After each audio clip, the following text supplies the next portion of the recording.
I'd like to discuss the impact of the COVID pandemic on gynae cancer surgery, and this is research that the BGCS has supported, and this is results from the COVIDSurg gynae cancer international study. You can see from the roll call of people involved that many of these are names in gynae oncology, so we're very grateful to all our collaborators across the world for having supported us recruit in their countries. Particular thanks to Elaine and Tabassum and James, who are part of the junior team, who are the team who've actually made this happen. So COVIDSurg is a platform of studies that aims to explore the impact of COVID-19 in surgical settings. As such, the BGCS has supported an initiative that has been supported by all the other specialist societies in their respective fields, as well as by the NIHR, the National Institute of Health Research. So we're part of the greater whole, but obviously we lead for gynae cancer. So before I discuss the COVIDSurg gynae cancer results, I'd like to discuss a little bit of what the background to this work has been, and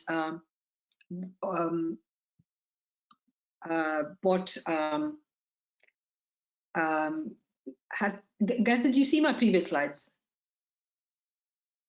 Okay, so let me show you my previous slides then. So this is the roll call of the people who've been involved with the study, leading it in their respective countries. These are the specialist societies who've been engaged with supporting the COVIDSurg platform of studies. And if you wanted further information, just please visit the COVIDSurg website. And then finally on to starting the background to this work, which is that when we initially started in COVIDSurg, the first step was to model the amount of surgery that would be cancelled during the pandemic. And this was work based on Bayesian modeling as well as expert consensus group responses from various countries. And it was estimated from responses across 60 countries that about 28.5 million surgeries would be, and this is surgery across the whole piece of the surgical environment, so not site specific, would be cancelled or postponed during the 12 weeks of disruption. And specifically for cancer, 2.3 million cancer surgeries would be cancelled or delayed, with the highest rates in benign disease or orthopedics, as you might imagine. So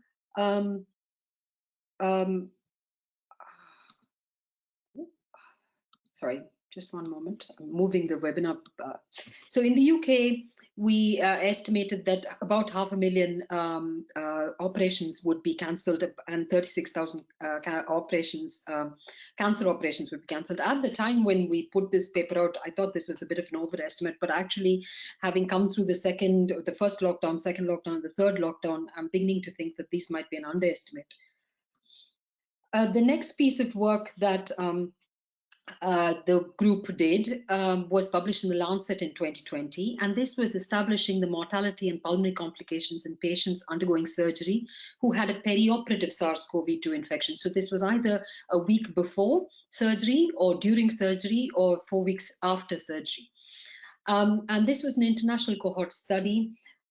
This presented data that showed that we have a 24% 30-day mortality in patients who have perioperative COVID, a 1 in 2 postoperative pulmonary complication rate, and actually those who had a postoperative pulmonary complication would have a 38% 30-day mortality.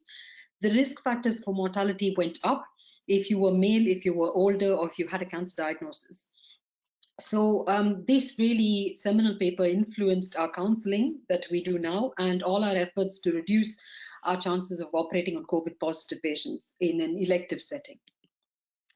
The next paper from the JCO in September last year established the value of producing COVID-free surgical pathways, demonstrating that in hospitals that had COVID-free pathways, so COVID testing before, wards that were COVID-free, theaters that were COVID-free, recovery areas that were COVID-free, that obviously the COVID infection rates were lower, but also broadly speaking, the complication rates and the pulmonary complication rates were also lower, even if they then subsequently developed COVID. So this was quite a useful piece of work to demonstrate across 10 solid cancer types and 9,000 patients that we were doing the right thing in establishing COVID-free surgical pathways.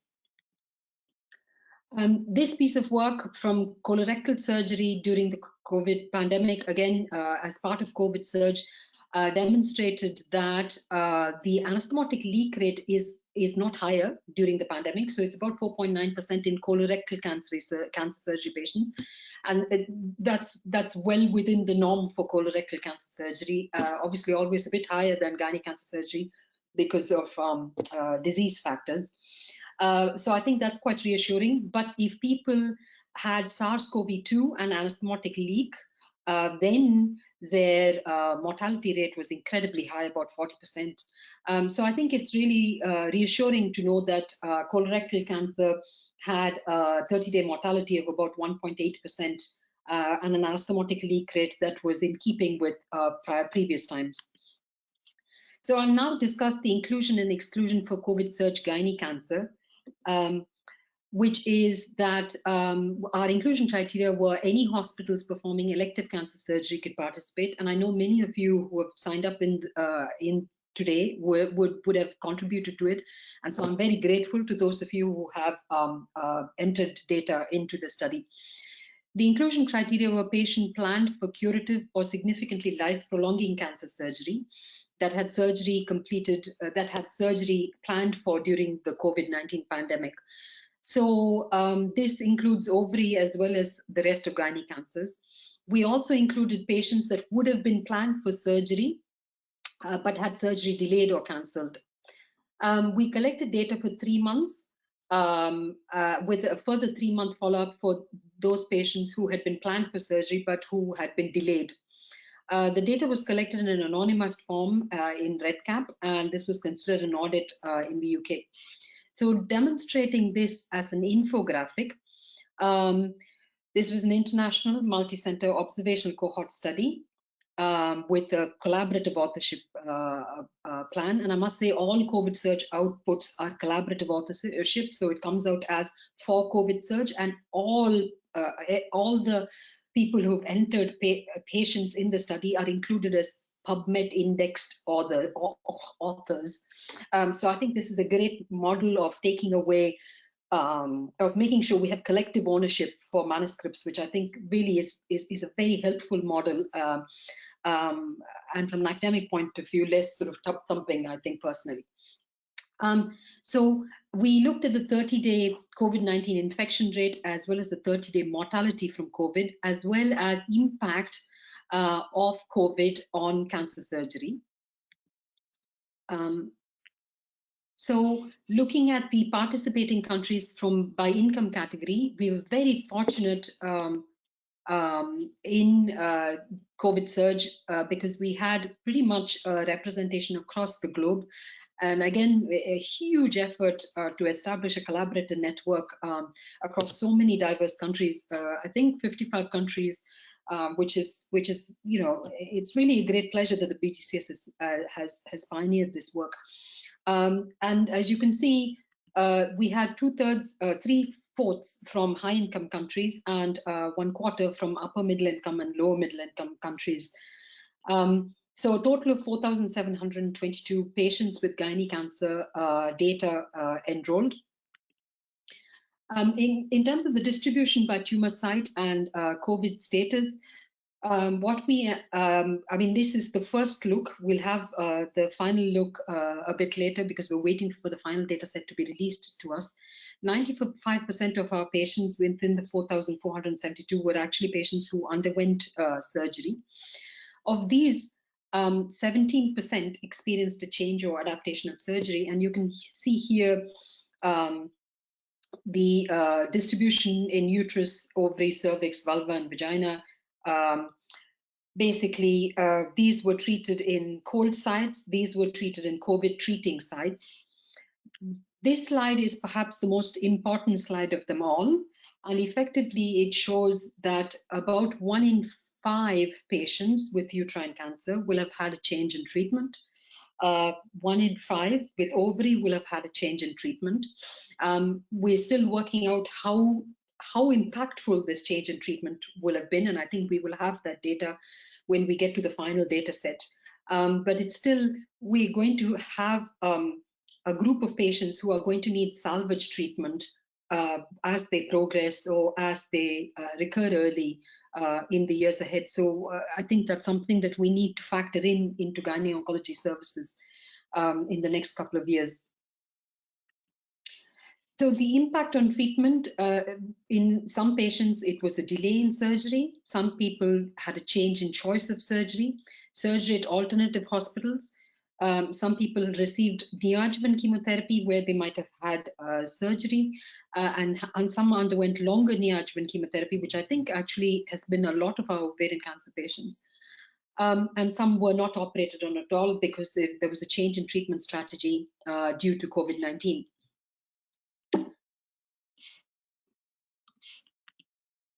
So the next finding we have is that, and this is quite interesting because this really picks up on the number of patients who perhaps didn't undergo surgery or didn't come up to be diagnosed or weren't entered into the COVIDSurg data set. And that is that actually, if you look at our patients being operated on during the pandemic, these are quite fit patients. These are ASA1 patients, ASA2 patients, and normally we don't, 80% of our patients are not ASA1 and 2. Usually it's the other way around, where we have a lot of patients at ASA 2 and 3 rather than ASA 1 and 2. It's been difficult to find comparators to demonstrate this data, although I think as our final data set matures, we'll be able to find this.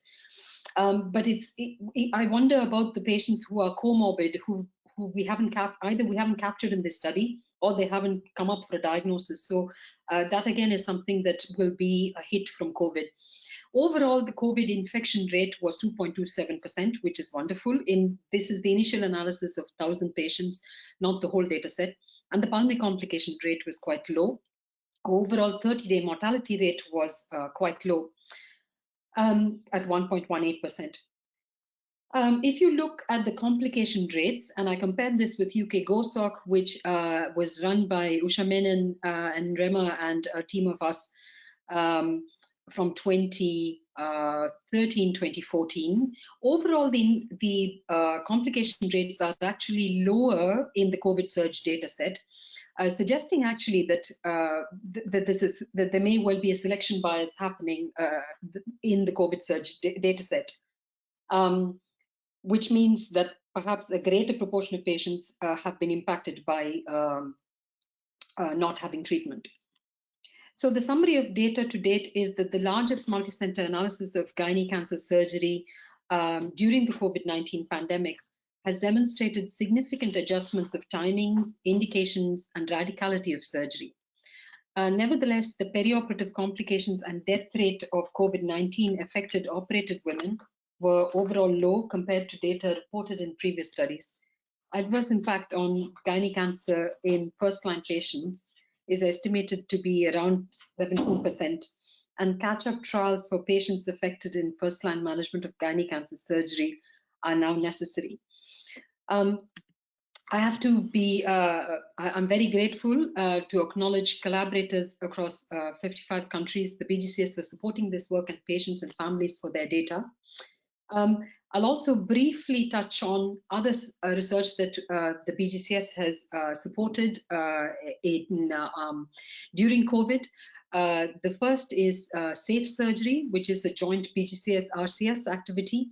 This is a study that's ongoing in Birmingham, Liverpool, Manchester, Nottingham.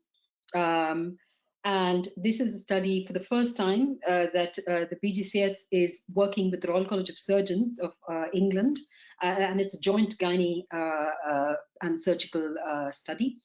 And effectively, we're trying to establish the safety of surgery. We're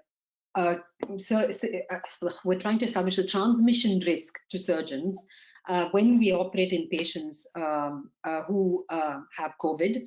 And I think this is quite useful because we do have a false negative rate from COVID testing. So understanding what the actual transmission risk is from operating on COVID positive patients is actually quite helpful. This is a virology study, and it's quite a simple study. Well, it's a simple study from the clinical standpoint, in the sense that when we operate on COVID positive patients, then we take swabs. These swabs are sent away to establish viral cultures, to establish subgenomic PCR, as well as normal RT-PCR, to see actually what is the presence of the virus in the presence of a positive nasopharyngeal swab. So I'm going to skip through these slides, except to say that we have 5 patients recruited, and this is ongoing work. So any of you in any of these centers, if you're flagging up, and I think if you guys are doing labor ward or emergency gynae patients, this study recruits also patients who were tested who were COVID positive before and are now being operated on. So safe surgery, guys. We need more recruitment, and we need to answer this really important question. I think I have 8 minutes left. So I'm going to pause on the other work that we are doing and take questions instead. Sundar, thank you very much for a phenomenal piece of work that your collaborators have put together, and huge congratulations on bringing together the community. We've got 8 minutes for questions, so I'll hand over to George and Marielle to lead on the questions. Please, can I remind all attendees to pose your questions in the question tab 2/3 of the way down the panel on the right-hand side of your screen. So to Marielle and George. Yeah. Hi, Sundar. It's a very, very interesting presentation, and well done. It's such an enormous amount of work, but it's amazing.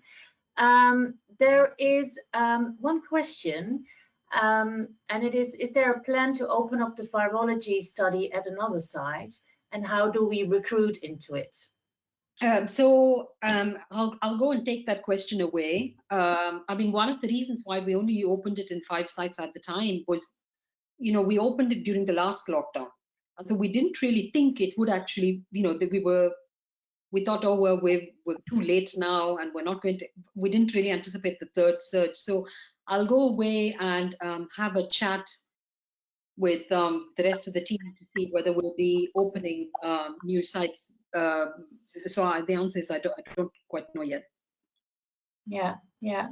And I have another question, actually.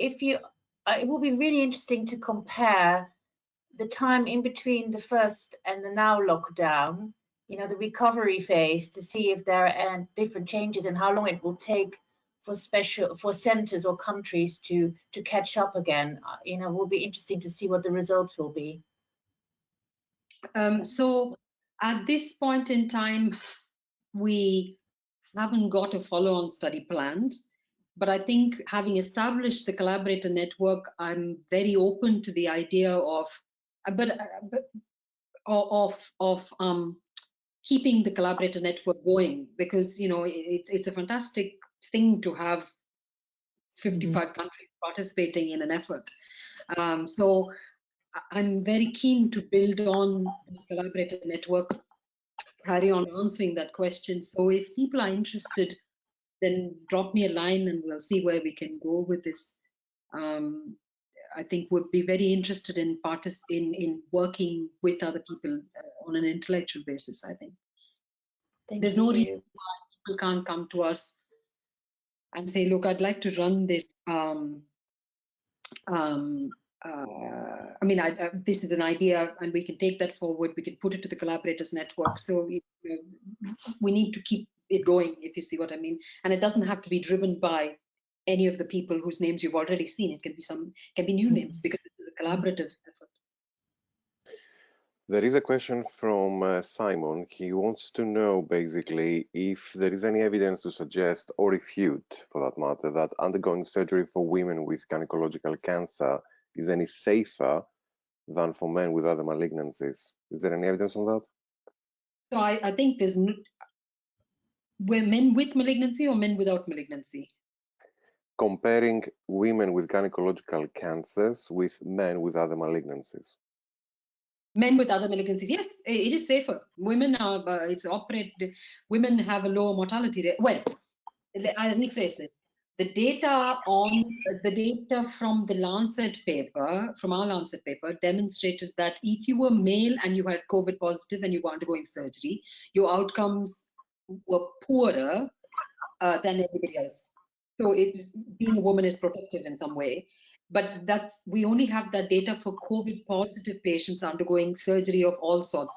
And I must stress that in that Lancet paper, 75% or 74% were emergency surgery patients. That was the initial bit of COVID when we were still carrying on as normal and we didn't know that surgery needed to be deferred as much as possible.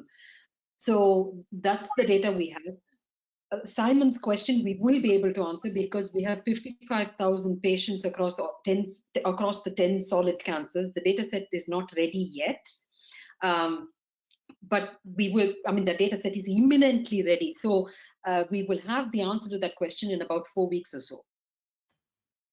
And another question I can see, which is quite interesting, are there any concerns relating to diaphragmatic resection or upper abdominal surgery in regards to pulmonary complications, and do we need to specifically counsel the patients regarding that? So, I mean, our advice is that you can counsel patients on the 1 in 4 risk of death.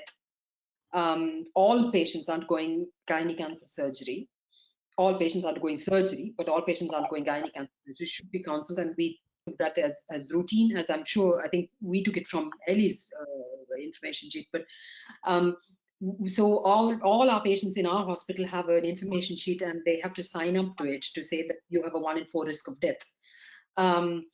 I think that's the starting point. There's a different question, which is, should we be doing extensive surgery during a pandemic? But I think we have done that at Birmingham in 2020 safely.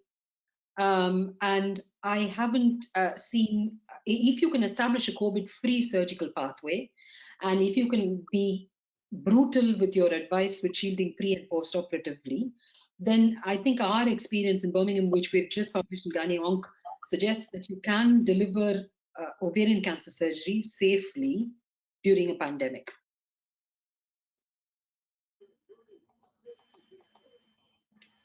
Good. Let's see. I think this is it. Yeah, thank you. Do you want to continue, Sundar, with the? Do we still have some time, Ellie? So we've got 2 more minutes till our next speaker. So I did one infographic, and then I'll finish because it's fantastic work, Sundar. Phenomenal to bring it all together. Thank you. So I just wanted to show one more study that we have done, if I'm allowed to present for 1 more minute, which is that which I think will be interesting. Am I okay to show? Yeah. So the other thing that the BGCS has done working with the charities is that we have basically looked at what are the information needs of gynae cancer patients and carers during COVID-19, okay? And the way we've done this is we've basically, 3 medical students from Birmingham have done this. And what they've done is they've analyzed all the online forum posts of Go Girls, Eve Appeal and Overcome, looking to see what questions patients were asking the charities, because remember during the first lockdown that NHS staff were not to be bothered, so these patients actually went to charities to ask their questions. So they've done a thematic analysis of charities, public domain forums and charity staff's interviews.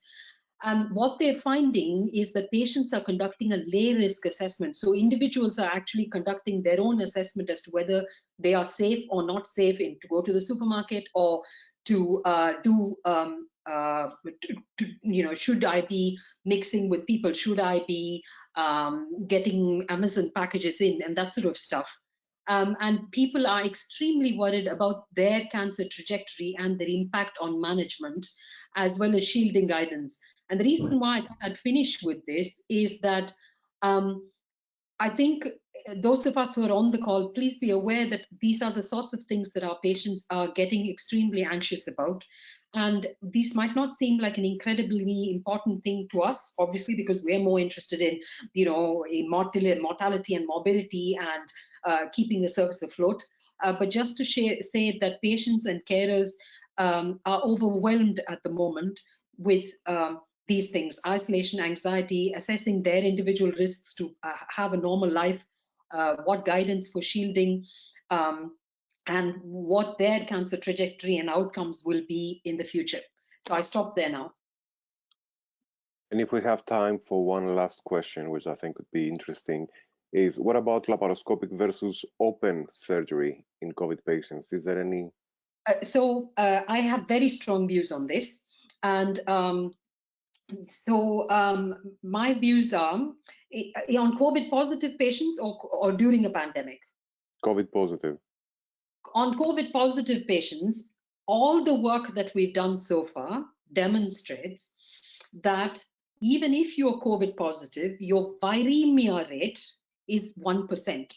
Okay, so if you're at that point where you have to operate on this person, your risks of transmission in a laparotomy are not going to be higher than laparoscopic procedure. I'm working on the basis that you would only be doing that operation for an ectopic. You would only be doing it in a life or limb losing situation. And that is a situation, if that is a situation where laparoscopic surgery is appropriate, then the data that we have currently does not suggest that, I'm not talking about the risk to the anesthetist or the risk to the intubating team. That is pretty high, but that won't differ from a laparotomy to a laparoscopy. Per se, in the abdomen, if the blood transmission risk is less than 1%, then there's no reason to expect that somebody who is COVID positive in the chest but does not have COVID in the blood is going to be at any greater transmission risk to us laparoscopically than at a laparotomy. Am I making myself clear? And we worked very hard in the BGCS with the Royal College to say that they were not to ban laparoscopic surgery during the pandemic. And if you had a suspected ectopic, then if you're able to defer for 48 hours to check a COVID test, that would be very helpful. If you're not able to do it, I genuinely do not believe that a laparoscopy is a higher risk than a laparotomy in that setting. Obviously, you'll be having PPE and that sort of stuff. That is my genuine, I would do a laparoscopy,